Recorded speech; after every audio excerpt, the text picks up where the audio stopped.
हरे कृष्ण। आज আমি ভাগৱত গীতাৰ 11 নম্বৰ অধ্যায়ৰ শ্লোক নম্বৰ 41 পৰা আৰম্ভ কৰিম। শ্লোক নম্বৰ 41 আৰু 42 একেলগে আছে।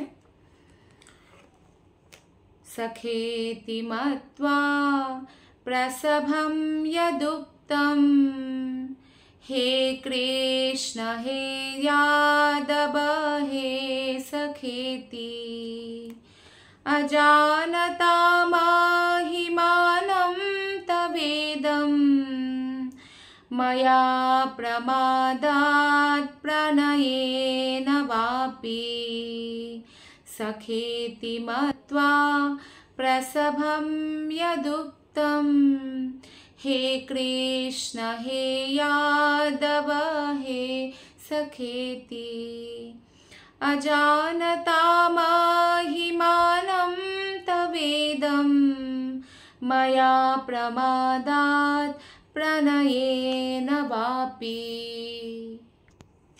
श्लोक नंबर 42। यच्चावः सार्थमसत्कृतोऽसि विहारशय्यासनभोजनेषु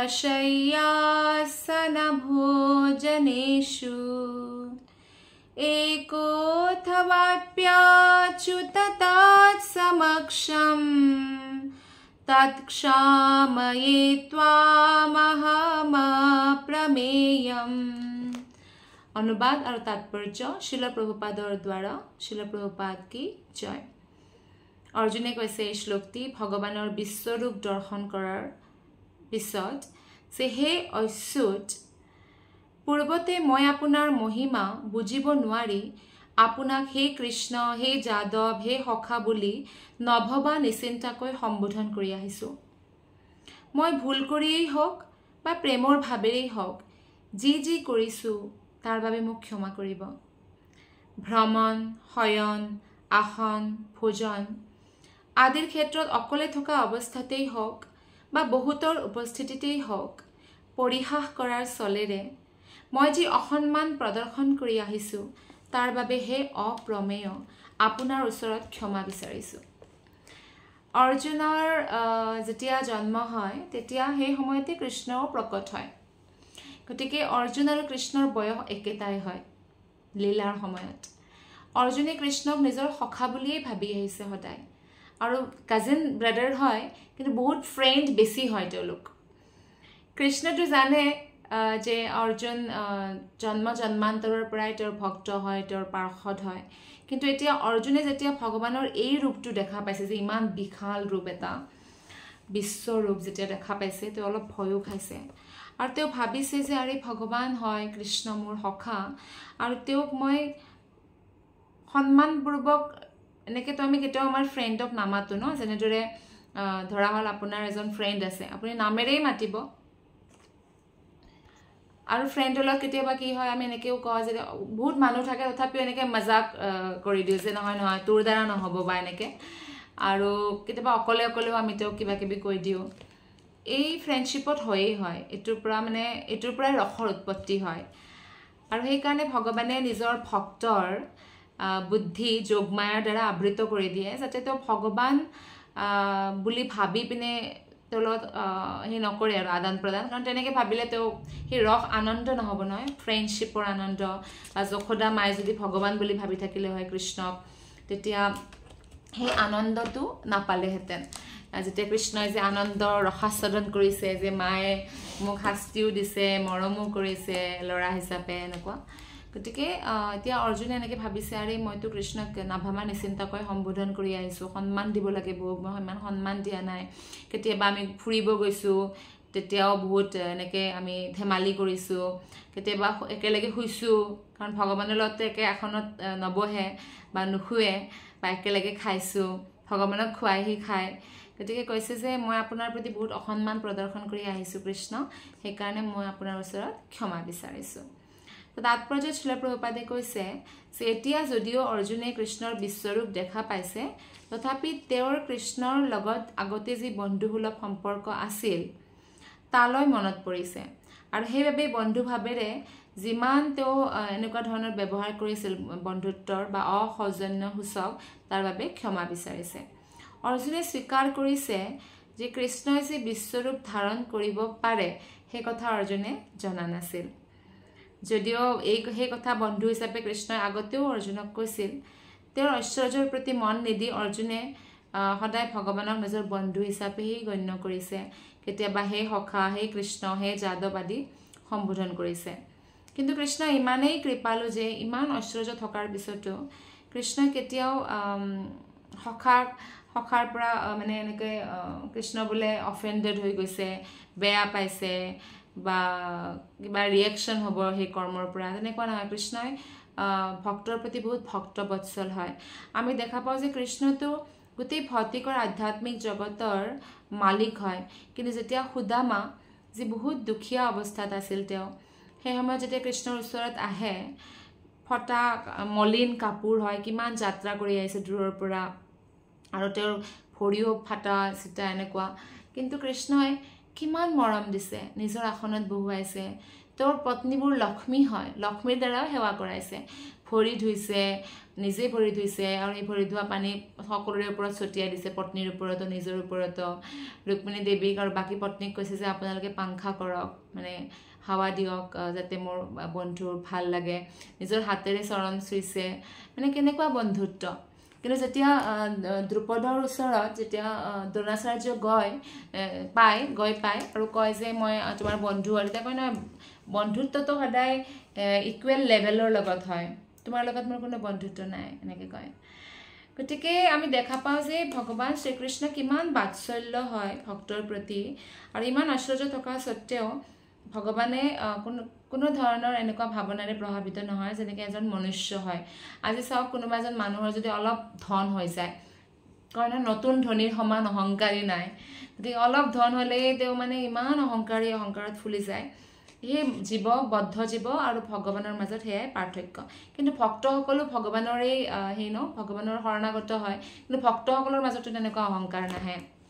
তেওঁলোকে নিজৰ ভৌতিক সম্পত্তিক লৈ কেতিয়াও অহংকাৰ নকৰে, নিজৰ সৌন্দৰ্যক লয় বা নিজৰ পঢ়া শুনাক লয় বা নিজৰ কিমান নাম হৈছে, তেওঁৰ গোটেই পৃথিৱীতে নাম হৈছে, সেইবিলাকক লৈ একো অহংকাৰ নকৰে। তেওঁ জানে যে এয়া চব কৃষ্ণৰ কৃপাৰ ফলতেই হৈছে। জীৱ আৰু কৃষ্ণৰ মাজৰ সম্বন্ধটো চিৰকালৰ বাবে নিৰ্ধাৰিত হৈ আছে। অৰ্জুনৰ আচৰণৰ পৰাই বুজিব পাৰি যে এই নিত্য সম্বন্ধৰ কথা পাহৰি যাব নোৱাৰি।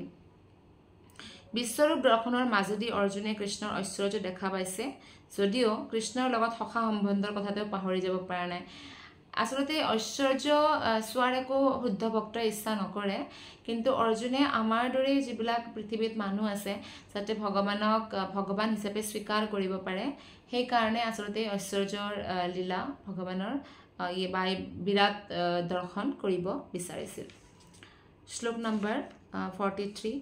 পিতাসি লোকস্য চৰাচৰস্য ত্বমস্য পূজ্যচ্ছ গুৰুৰ্গৰীয়ান না ত্বৎসমস্ত্যাভ্যধিকা কুতন্যো লোকত্ৰয়েপ্যা প্ৰতিমা প্ৰভাৱ। হে অসামান্য প্ৰভাৱযুক্ত কৃষ্ণ, এই সমস্ত চৰাচৰ জগতখনৰ আপুনিয়েই পিতা। এই জগতৰ আপুনিয়েই পূজ্য আৰু সৰ্বশ্ৰেষ্ঠ গুৰু। তিনিও লোকতে আপোনাৰ সমকক্ষ কোনো নাই। আপোনাতকৈ শ্ৰেয় এজন আৰু ক'ৰ পৰা ওলাব? অৰ্থাৎ ভগৱানৰ সমান শ্ৰেষ্ঠ কোনো নাই, আৰু যিমান দেৱী দেৱতা বা যিমানেই শক্তি নাথাকক সকলো ভগৱানৰেই অধীন হয়। সেইকাৰণে যেতিয়া আমি কৃষ্ণ ভক্তি কৰিবলৈ লওঁ, সকলো দেৱী দেৱতা আমাৰ প্ৰতি নিজেই সন্তুষ্ট হৈ যায়। সকলো গ্ৰহ নক্ষত্ৰ আমাৰ প্ৰতি অনুকূল প্ৰভাৱ দিয়ে, আৰু সেইকাৰণে কৃষ্ণ ভক্তৰ যে হাতৰ ৰেখা চেঞ্জ হৈ থাকে একদম ফাষ্ট। যিমান তীব্ৰ গতিৰে তেওঁ ভক্তি কৰে, সিমান তীব্ৰ গতিৰে তেওঁৰ সৌভাগ্যৰ উদয় হৈ থাকে। গতিকে ভগৱান হৈছে অসামান্য প্ৰভাৱযুক্ত আৰু সমস্ত চৰাচৰ জগতৰ একমাত্ৰ পিতা। কৃষ্ণই আচলতে ভৌতিক প্ৰকৃতিক গৰ্ভধান কৰে।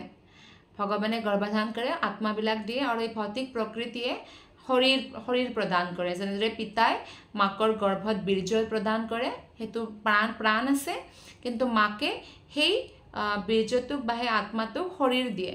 9 মাহ পেটত ৰাখি শৰীৰটো লাহে লাহে গঠন হয়, তেনেকুৱা কাম ভৌতিক প্ৰকৃতিয়ে কৰে।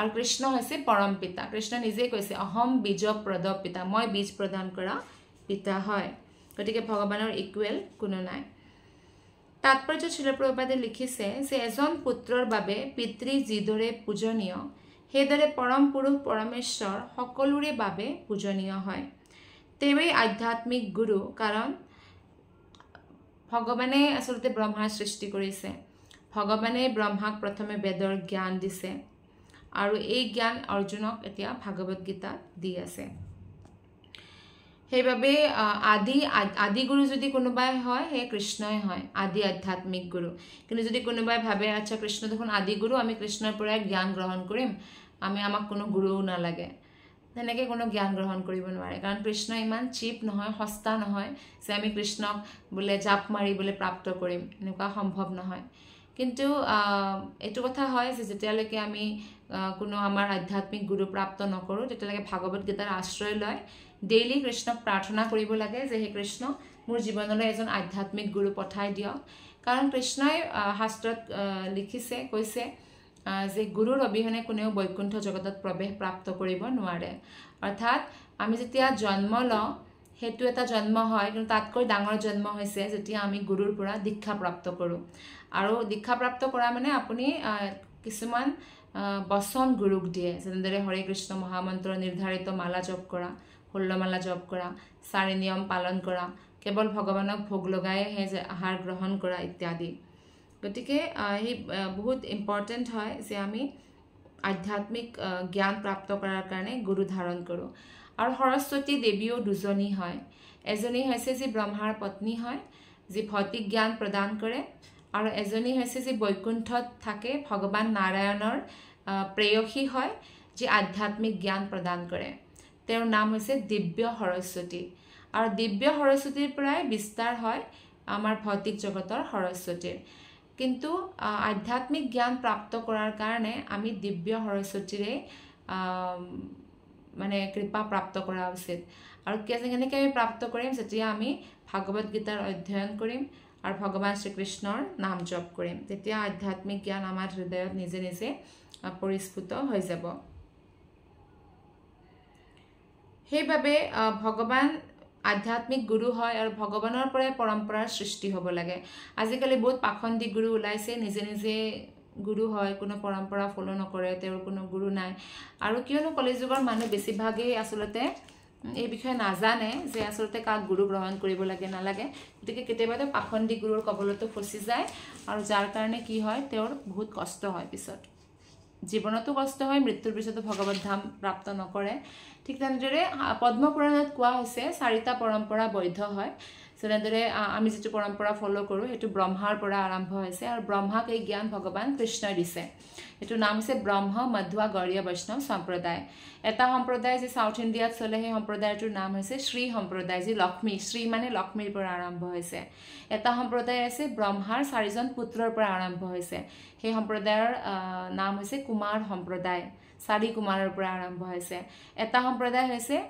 ৰুদ্ৰ সম্প্ৰদায় যি ভগৱান শিৱৰ পৰা আৰম্ভ হৈছে গতিকে ভগৱান শিৱৰ পৰা আৰম্ভ হোৱা সম্প্ৰদায়টো ভগৱান নাৰায়ণ বা বিষ্ণুৰ ভক্তিয়ে শিকায় সেইকাৰণে আমি 4টা পৰম্পৰাৰ কোনো এজন গুৰু ধাৰণ কৰা উচিত যি প্ৰামাণিক গুৰু হয় আৰু এই গুৰু পৰম্পৰাৰ উত্তৰাধিকাৰী হোৱাটো বাঞ্ছনীয় বুলি ভগৱানে নিজেই ভাগৱত গীতাত কৈছে ভাগৱত গীতাত ভগৱানে কৈছে তদ্বিদ্ধি প্ৰণিপাতেন পৰিপ্ৰশ্নেন সেৱয়া উপদেক্ষন্তি তে জ্ঞানম জ্ঞানিনঃ তত্ত্বদৰ্শিনঃ মানে তুমি এজন আধ্যাত্মিক গুৰুৰ ওচৰলৈ যোৱা আৰু তেওঁ আধ্যাত্মিক প্ৰশ্ন কৰা আৰু তেওঁ তোমাৰ আধ্যাত্মিক প্ৰশ্নৰ উত্তৰ দিব পাৰিব আৰু তেওঁ তোমাক মোৰ লগতো মিলাব পাৰিব কাৰণ তেওঁ সত্যৰ দৰ্শন কৰিছে তেওঁৰ সেৱা কৰা এনেকৈ কৈছে গতিকে গুৰু পৰম্পৰাৰ পৰা হোৱাটো বাঞ্ছনীয় হয় কৃষ্ণৰ প্ৰতিনিধি নোহোৱাকৈ কোনোৱে অপ্ৰাকৃত বিষয়ৰ ক্ষেত্ৰত শিক্ষক বা সৎগুৰু হ'ব নোৱাৰে গতিকে ভগৱানক সকলো ফালৰ পৰাই স্তুতি কৰা হৈছে আৰু তেওঁৰ মহিমা হৈছে অপৰিসীম কোনেও ভগৱানতকৈ কৃষ্ণতকৈ শ্ৰেষ্ঠ নহয় সেইকাৰণে আমি কেৱল কৃষ্ণৰ শুদ্ধ ভক্তি কৰা উচিত কোনেও ভগৱানক চেৰাই যাব নোৱাৰে প্ৰভুপাদে এই শ্লোকটিত চতুৰ উপনিষদৰ 6.8 শ্লোকটিৰ উদাহৰণ দিছে যে সাধাৰণ মানুহৰ দৰে পৰমেশ্বৰ কৃষ্ণৰো এটা শৰীৰ আৰু ইন্দ্ৰিয়সমূহ আছে কিন্তু কৃষ্ণৰ বাবে তেওঁৰ ইন্দ্ৰিয়সমূহ, তেওঁৰ দেহ, তেওঁৰ মন আৰু তেওঁৰ নিজৰ মাজত কোনো পাৰ্থক্য নাই। যিবিলাক অজ্ঞই কৃষ্ণক ভালদৰে নাজানে তেওঁলোকে কয় যে কৃষ্ণ তেওঁৰ আত্মা, মন, হৃদয় আৰু সকলো বস্তুতকৈ বেলেগ। কৃষ্ণই পৰম তত্ত্ব। কৃষ্ণৰ আমাৰ নিচিনা ইন্দ্ৰিয় নাই। কৃষ্ণক যে নিৰ্গুণ বুলি কৈছে, নিৰ্গুণ মানে কৃষ্ণৰ অনন্ত গুণ আছে, কিন্তু নিৰ্গুণ মানে এনেকুৱা নহয় যে নিৰাকাৰ হয়। নিৰ্গুণ মানে কোনো সতগুণ, ৰজগুণ, তমগুণ অৰ্থাৎ ভৌতিক গুণৰ প্ৰভাৱত কৃষ্ণ নপৰে। নিৰাকাৰ বুলি কোৱা হৈছে। নিৰাকাৰ মানে এনেকুৱা নহয় যে ভগৱানৰ একো আকাৰেই নাই, ভগৱান শূন্য।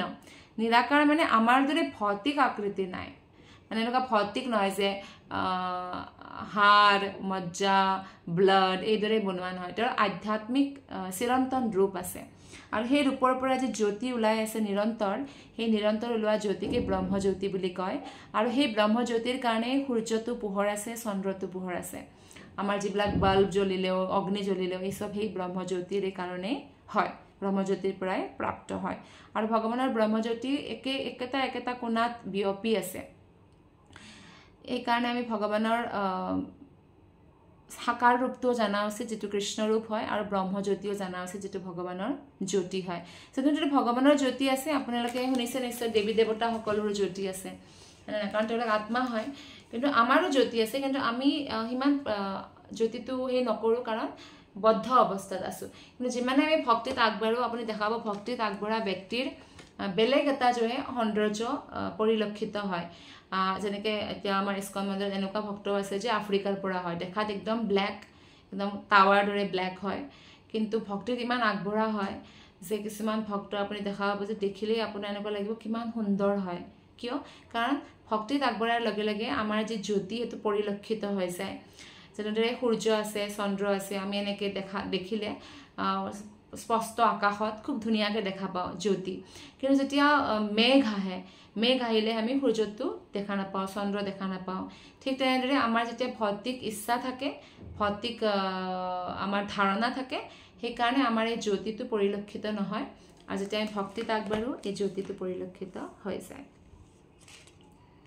ভগৱানে কৈছে ভাগৱত গীতাত, জন্ম কৰ্ম চমে দিব্য। ভগৱানৰ জন্ম আৰু কৰ্ম দিব্য হয়, আৰু যিয়ে এই কথা জানে তেতিয়া তেওঁ কেতিয়াও ভগৱানৰ ধামৰ পৰা এই জগতত উভতি নাহে। চৈতন্য চৰিতামৃতত কোৱা হৈছে, একলে ঈশ্বৰ কৃষ্ণ আৰ সব ভৃত্য। ঈশ্বৰ কেৱল কৃষ্ণই হয় আৰু সকলোবোৰ তেওঁৰ দাস হয়। সকলোৱে কেৱল কৃষ্ণৰ আদেশ পালন কৰি আছে, আৰু তেওঁৰ আদেশ অমান্য কোনেও নকৰে। চন্দ্ৰ, সূৰ্য সকলো টাইমমতে আহে, টাইমমতে মানে বেলেগ বেলেগ দেশত পোহৰ বিয়পায়। তেওঁৰ তত্ত্বাৱধানত থাকি তেওঁৰ নিৰ্দেশক্ৰমে সকলোৱে কাম কৰি আছে। অৰ্থাৎ আমি প্ৰকৃতিৰ পৰাও এই বুজি পাওঁ যে আমিও ভগৱানৰ আদেশ অনুসৰি কাম কৰা উচিত। শ্লোক নম্বৰ 44। তস্মাৎ প্ৰণম্য প্ৰণিধায় কায়ম প্ৰসাদয়ে ত্বামহমেশমিঙ্গম পিতেব পুত্ৰস্য সখেব সখ্যুঃ প্ৰিয়ঃ প্ৰিয়ায়াৰ্হসি দেব সোঢ়ুম অদৃষ্টপূৰ্বম ঋষিতোऽস্মি দৃष्ट्वा ভয়েন চ প্ৰব্যথিতম মনো মে তদেব মে দৰ্শয় দেবৰূপম প্ৰসীদ দেবেশ জগন্নিবাস। আপুনি সকলো জীৱৰ পৰম পূজ্য। ভগৱান শ্ৰীকৃষ্ণই হৈছে পৰম পূজ্য। গতিকে হে দেৱ, আপোনাক দণ্ডৱত প্ৰণাম কৰি মোৰ প্ৰতি প্ৰসন্ন হ'বৰ কাৰণে প্ৰাৰ্থনা জনাইছোঁ। আমি সদায় ভগৱান শ্ৰীকৃষ্ণক বাৰে বাৰে প্ৰণাম জনাব লাগে, বাৰে বাৰে প্ৰাৰ্থনা জনাব লাগে, আৰু প্ৰাৰ্থনাত বহুত শক্তি থাকে। আৰু বিশেষকৈ যদি আপুনি আধ্যাত্মিক জীৱনত আগবঢ়াৰ কাৰণে প্ৰাৰ্থনা কৰিছে, সেই প্ৰাৰ্থনাততো বহুত শক্তি সন্নিহিত থাকে। কৃষ্ণৰ হৃদয় পিঘলি যায়, যেনেকৈ এজন মাতৃ বা পিতৃৰ হৃদয় পিঘলি যায় যে সন্তানটোৱে যদি ভাল ডিমাণ্ড কৰে যে মা মোৰ এখন কিতাপ লাগে, কাৰণ মই এইবাৰ পৰীক্ষাত বহুত ভাল নম্বৰ আনিব খোজোঁ।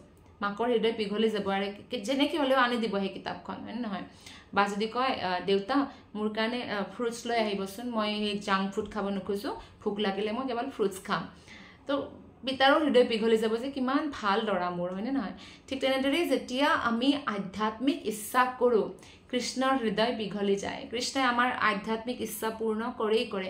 সেইকাৰণে সদায় আমি কৃষ্ণক এই প্ৰাৰ্থনা কৰিব যাতে কোনোদিনে পাহৰি নাযাওঁ যে হে ভগৱান কৃষ্ণ, মোক আপোনাৰ প্ৰামাণিক প্ৰতিনিধি গুৰু হিচাপে প্ৰদান কৰক, যাৰ পৰা মই দীক্ষা গ্ৰহণ কৰি আপোনাৰ ধামত প্ৰৱেশ কৰিব পাৰোঁ। সেইটো প্ৰাৰ্থনা কৰিব কেতিয়াও পাহৰি যাব নালাগে যে দীক্ষা লোৱা নাই বৰ্তমানলৈকে। দ্বিতীয় হৈছে যে হে কৃষ্ণ, মই আজীৱন আপোনাৰ শুদ্ধ ভক্তৰ যাতে সংগতি লাভ কৰিব পাৰোঁ।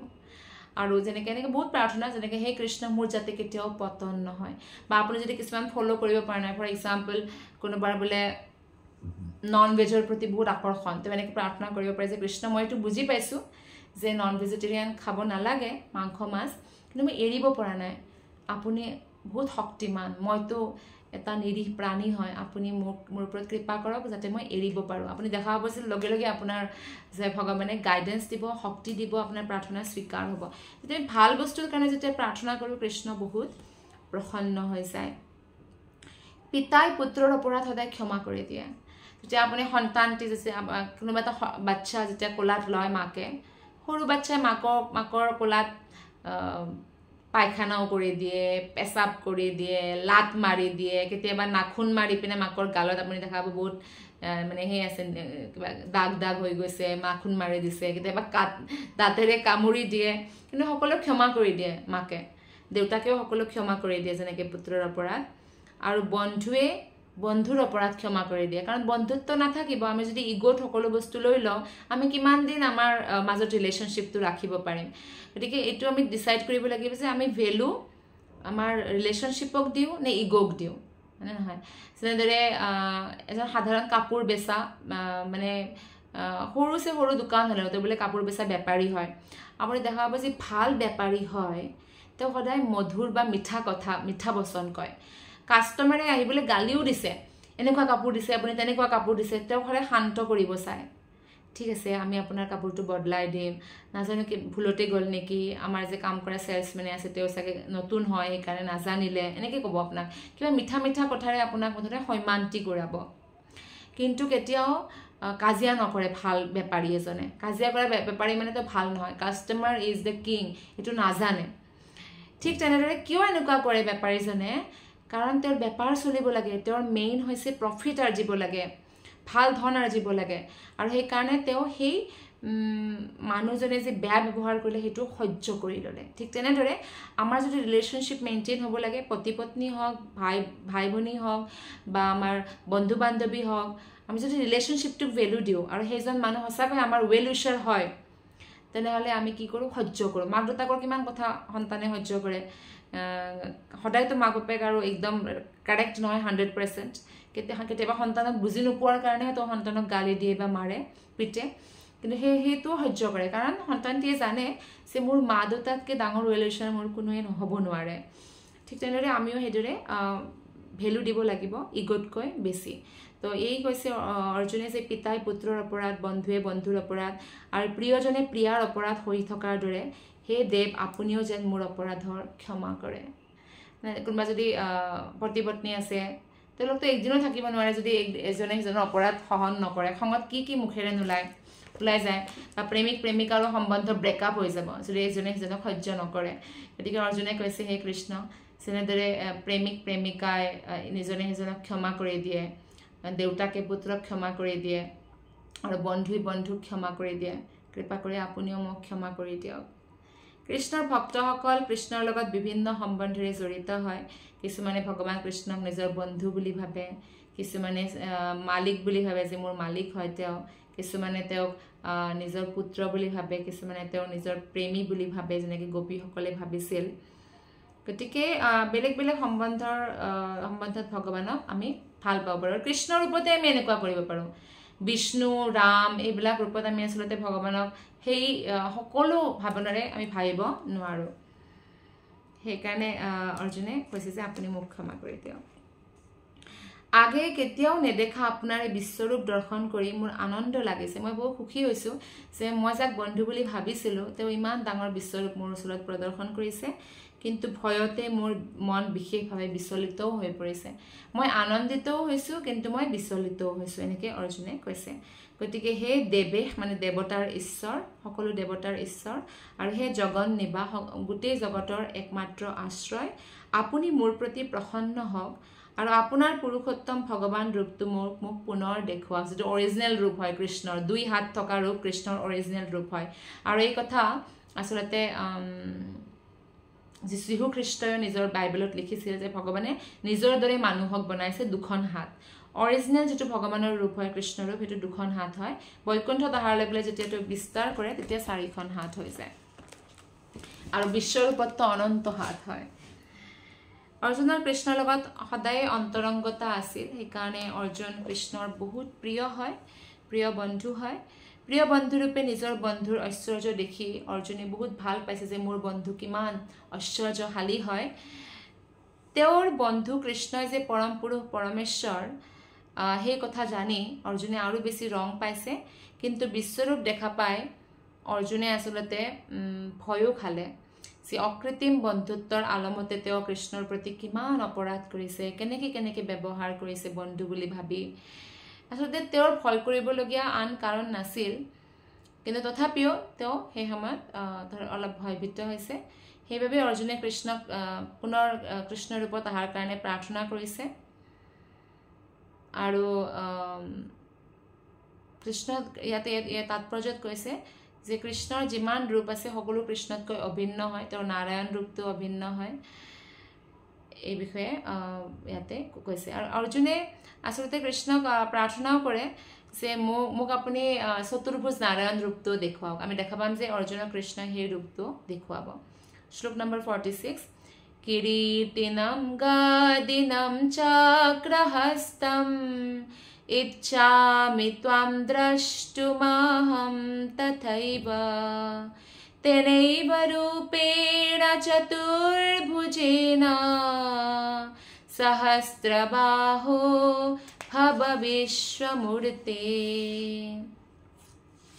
এই শ্লোকত অৰ্জুনে কয় মই হে মুকুটধাৰী হাতত শংখ চক্ৰ গদা পদ্ম লৈ থকা ৰূপত আপোনাক চাবলৈ ইচ্ছা কৰো বিশ্বৰূপ চালে এতিয়া কৃষ্ণ কৈছে কৃষ্ণ আপোনাৰ যেটো নাৰায়ণ ৰূপ হেতু মোক দেখুৱাই দিয়ক হে সহস্ৰ বাহুযুক্ত বিশ্বৰূপ ধাৰণকাৰী কৃষ্ণ আপুনি হে চতুৰ্ভুজ ৰূপটোৰে মোৰ আগত প্ৰকাশিত হওক কৃষ্ণৰ পৰাই চতুৰ্ভুজ ৰূপৰ বিস্তাৰ হয় বিষ্ণু ৰূপৰ আৰু কৃষ্ণৰ পৰাই বিৰাট ৰূপৰ বিস্তাৰ হয় সেইকাৰণে কৃষ্ণই সকলো ৰূপ অৰ্জুনক দেখাব পাৰে আৰু অৰ্জুনে এই কথাটোই প্ৰতিপন্ন কৰিবৰ কাৰণে সেই ৰূপটো চোৱাৰ ইচ্ছা কৰিছে ব্ৰহ্ম সংহিতাৰ 5.39 শ্লোকত কৈছে যে ৰামাদি মূৰ্তিষু কলা নিয়মেন তিষ্ঠন ভগৱানে চিৰন্তনভাৱে শত সহস্ৰ ধৰণৰ ৰূপ ধাৰণ কৰি আছে তাৰে প্ৰধান কেইটা হল ৰাম নৰসিংহ নাৰায়ণ আদি কিন্তু এনেকুৱা ভগৱানৰ ৰূপ অসংখ্য হয় আৰু অৰ্জুনে জানিছিল যে কৃষ্ণ মূলতঃ পৰম পুৰুষ পৰমেশ্বৰ আৰু কৃষ্ণৰ নাৰায়ণ ৰূপটো তেওঁৰে ৰূপ হয় তেওঁৰ দিব্য ৰূপ হয় বৈকুণ্ঠত সেইকাৰণে এই শ্লোকটিত অৰ্জুনে এতিয়া কৃষ্ণক প্ৰাৰ্থনা কৰিছে যে হে কৃষ্ণ আপোনাৰ নাৰায়ণ ৰূপটো মোক দৰ্শন কৰাওক তো আজিৰ শ্লোককেইটাৰ পৰা আমি শিকিলো যে অৰ্জুনে ভগৱানৰ নাৰায়ণ ৰূপটো আসলতে আমাৰ সকলোৰে সন্মুখত প্ৰকাশিত কৰি দিলে যে ভগৱান কৃষ্ণই নাৰায়ণ হয় ভগৱান কৃষ্ণৰ পৰাই বিশ্বৰূপ হয় কৃষ্ণই আসলতে আদি মূল হয় পৰম পূজ্য হয় তেওঁতকৈ শ্ৰেষ্ঠ কোনো নহয় সেইকাৰণে আমি কৃষ্ণৰে শৰণাগত হোৱা উচিত তো আজিৰ ক্লাছটো আমি ইমানতেই সামৰিলো আপোনালোকক বহুত বহুত ধন্যবাদ হৰে কৃষ্ণ